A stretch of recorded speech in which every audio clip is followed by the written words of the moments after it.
Hi students, நான் உங்க Keerthana. Public எக்ஸாம்க்கு என்ன கொண்டு போகணும் என்ன கொண்டு போகக்கூடாது அப்படிங்கிறத நான் ரொம்ப கிளியராக எக்ஸ்பிளைன் பண்ணியிருக்கேன் இந்த வீடியோவில். ஃபுல்லாக பாருங்கள். பப்ளிக் எக்ஸாம் எழுத போகிற உங்கள் ஃப்ரெண்ட்ஸுக்கும் ஷேர் பண்ணுங்கள். பப்ளிக் எக்ஸாம்னாவே நம்ம ஆள் மனசில் ஒரு பயம் இருக்கும். எக்ஸாம் எப்படி பண்ணுவோமோ, எக்ஸாம் ஹாலில் போய் என்ன நடக்குமோ, என்னென்னலாம் கொண்டு போகணும், என்னென்ன கொண்டு போகக்கூடாது, இப்படி பல கேள்விகள் நமக்குள்ள இல்லை. இது எல்லாத்துக்குமே நான் உங்களுக்கு ஆன்சர் சொல்கிறேன். ஃபர்ஸ்ட், எக்ஸாமுக்கு நீங்கள் ஹால் டிக்கெட் கண்டிப்பாக கொண்டு போகணும், ரொம்ப மஸ்ட். முன்னாடி நாளே உங்கள் பேக்கில் ஹால் டிக்கெட்டை எடுத்து வச்சுக்கோங்க. நீங்கள் எந்த ஸ்கூல் அப்படிங்கிறதுக்கு ப்ரூஃபே ஐடி கார்டு தான். சப்போஸ் உங்கள் ஸ்கூலில் சென்டர் இல்லாமல் வேறு ஸ்கூலில் சென்டர் போட்டாங்கன்னா ஐடி கார்டு ரொம்ப முக்கியம். அதுக்கப்புறம் அங்கே ரிமூவ் பண்ண சொன்னாங்கன்னா நீங்கள் ரிமூவ் பண்ணிக்கலாம்.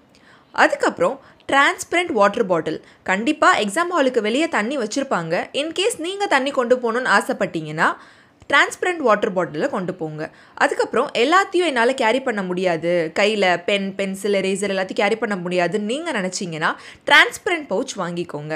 அப்படி டிரான்ஸ்பரண்ட் பவுச் உங்களுக்கு கிடைக்கல அப்படின்னா நீங்கள் கொண்டு போகிற பென், பென்சில், ஷார்ப்னர், எரேசர் எல்லாத்தையும் சேர்த்த மாதிரி ரப்பர் பேண்ட் போட்டு கையில் வச்சுக்கோங்க. விசிபிளாக இருக்கணும், இன்விசிபிளாக இருக்கக்கூடாது. ஸோ நீங்கள் என்னென்ன ஐட்டம்ஸ்லாம் கொண்டு போகிறீங்களோ அது டிரான்ஸ்பரண்ட் பவுச்சில் விசிபிளாக தெரியணும். நீங்கள் நார்மலான பவுச் யூஸ் பண்ணவே கூடாது. அதுக்கப்புறம் நீங்கள் பிஸ்னஸ் மேக்ஸ் ஸ்டூடெண்ட்டாக இருந்தீங்கன்னா நீங்கள் நார்மல் சிம்பிள் கேல்சி யூஸ் பண்ணிக்கலாம். ஆனால் நீங்கள் சயின்டிஃபிக் யூஸ் பண்ணக்கூடாது. எக்ஸாமுக்கு தேவையான எல்லா பொருளையுமே முன்னாடி நாளே எடுத்து வச்சுக்கோங்க. ஒன்றுக்கு ரெண்டாக எடுத்து வச்சுக்கோங்க. For example, ink Penna 2 use பண்ணிக்கோங்க. பிளாக் அலோட்னா 2 பென் எடுத்துக்கோங்க. பென்சில்லாம் ஷார்ட் பண்ணி வச்சுக்கோங்க. ஜாமெண்ட்ரி பாக்ஸ் ரெக்வயர்ட்னா அதில் எல்லாமே கரெக்டாக இருக்காங்கிறத முன்னாடி நாளே செக் பண்ணிக்கோங்க. எக்ஸாம் அன்னைக்கு காலையில் எடுத்து வச்சுட்டு பதட்டமாக எதையும் மிஸ் பண்ணிவிட்டு போயிடாதீங்க. முன்னாடி நாளே எல்லாமே பொறுமையாக எடுத்து வச்சுக்கோங்க. அங்கே யார்கிட்டையும் பாரோ பண்ணுற மாதிரி நிலைமை வரக்கூடாதுன்னா ஒன்றுக்கு 2 நீங்களே கேரி பண்ணிக்கோங்க. இங்க் ரொம்ப முக்கியம். இங்க் கரெக்டாக இருக்கா, ஃபில் ஆகுதா, இல்லை லீக்காக இருக்கா அப்படிங்கிறத பார்த்துக்கோங்க.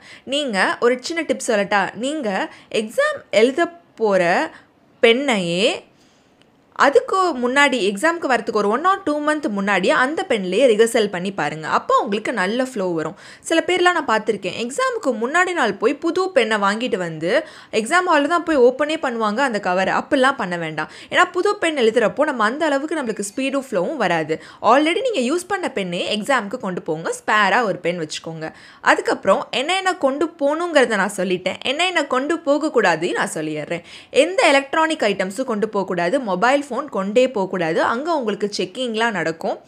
அதுக்கப்புறம் நீங்கள் எக்ஸ்ட்ரா ஷீட்ஸ் எதுவுமே கேரி பண்ணக்கூடாது. அவங்களே உங்களுக்கு ஷீட்ஸ் கொடுத்துருவாங்க. அடிஷ்னல் ஷீட்டும் கொடுக்க மாட்டாங்க. உங்களுக்கு ஒரு பண்டில் புக்லெட் மாதிரி கொடுத்துருவாங்க. அதுவே உங்களுக்கு எல்லா கொஸ்டினையும் கவர் பண்ணுறதுக்கு ரொம்ப ஹெல்ப்ஃபுல்லாக இருக்கும். பேப்பர் நல்லா குவாலிட்டியோடு தான் இருக்கும். ஸோ நீங்கள் பயப்பட வேண்டாம், எக்ஸ்ட்ரா ஷீட்லாம் கொண்டு போகாதீங்க. நீங்கள் பாட்டுக்கு ஸ்பேஸ் நிறைய விட்டு எழுதி அடிஷ்னல் ஷீட் தானே வாங்கிக்கலாம் அப்படின்னு ஸ்கூலில் நினைக்கிற மாதிரிலாம் நடக்காது. பப்ளிக் எக்ஸாமில் உங்களுக்கு ஒரு புக்லெட் மட்டும்தான் கொடுப்பாங்க. அதுலேயே சஃபிஷியன்ட் பேஜஸ் இருக்கும். அடிஷ்னல் ஷீட் கொடுக்க மாட்டாங்க. அதனால அதுக்குள்ளே எழுதுங்க. அதுலேயே இன்னொரு கேட்டகரி ஸ்டூடெண்ட்ஸ் இருக்காங்க, கொடுத்த பேப்பர்லேயே ஒரு 5 or 10 பேஜ் தான் எழுதுவாங்க. அது பண்ணவே பண்ணாதீங்க. இன்னொரு டிப் உங்களுக்கு அடிஷ்னலாக சொல்கிறேன். நீங்கள் புக்லெட்டை ஃபுல்லாக பக்காவாக கம்ப்ளீட் பண்ணி வச்சிங்கன்னா உங்களுக்கு கண்டிப்பாக நல்ல மார்க் கெயின் பண்ணுவீங்க. ஸோ ஃபுல்லாக எல்லா பேஜஸும் கவர் பண்ணுற மாதிரி எழுதுங்க. அதுக்குன்னு தேவையில்லாத கதையெல்லாம் எழுதுனா மார்க் வராது. அதுக்கு ஆப்டாக ரெலவெண்ட்டாக எழுதுனீங்கன்னா கண்டிப்பாக அவங்களுக்கு மார்க் போடுவாங்க. முக்கியமாக சயின்டிஃபிக் கால்குலேட்டர் நீங்கள் எடுத்துகிட்டே போகக்கூடாது. இன்னொன்று பார்த்தீங்கன்னா, நீங்கள் வேறு ஏதாவது முறையில் மால் ப்ராக்டிஸ் பண்ணுறது, பிட்டெல்லாம் கொண்டு போனீங்க அப்படின்னா கண்டிப்பாக அதை இன்விஜிலேட்டர்ஸ் கண்டுபிடிச்சிட்டாங்கன்னா நல்ல பனிஷ்மெண்ட் இருக்கும். உங்கள் ஸ்கூலுக்கும் கெட்ட பேர். அதே மாதிரி ரொம்ப சிவியரான கேஸில் இம்ப்ரிசன்மெண்ட்டு கொடுப்பாங்க. அதனால் இந்த மாதிரிலாம் அவாய்ட் பண்ணிக்கோங்க. நம்ம படித்தா தான் பயப்படணும், படித்தா நம்ம யாருக்கும் பயப்பட வேண்டாம். உங்கள் பக்கத்தில் ஸ்டாஃப் நீங்கள் எக்ஸாம் எழுதிட்டு இருக்கும் போது கிட்ட நின்னா கூட நீங்கள் பயப்படாதீங்க. எந்த ஒரு பயமும் இல்லாமல் நீங்கள் பாட்டுக்கு எழுத ஆரம்பிங்க. அப்படி நீங்கள் இண்டெக்ஸ் ஃபில் பண்ணுறப்போ உங்களுக்கு ஏதாவது டவுட் இருக்குன்னா இன்விஜிலேட்டரை கூப்பிட்டதுக்கு அப்புறம் அவங்கக்கிட்ட டவுட் கிளியர் பண்ணதுக்கப்புறம் எழுத ஆரம்பிங்க. பொறுமையாக பதட்டப்படாமல் எழுதுங்க. கண்டிப்பாக நல்ல மார்க் ஸ்கோர் பண்ணுவீங்க. All the best.